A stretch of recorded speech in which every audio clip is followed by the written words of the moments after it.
எழுதந்தானடி தில்லையிலே அதை பாட வந்தேன் அவன் எல்லையிலே. எழுதந்தானடி தில்லையிலே அதை பாட வந்தேன் அவன் எல்லையிலே.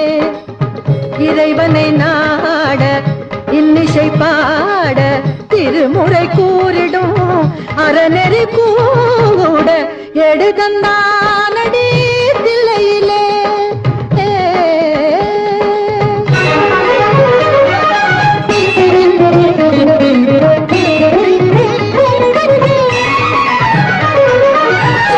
ஏட்டிலும் மூவரை எழுத வைத்தான்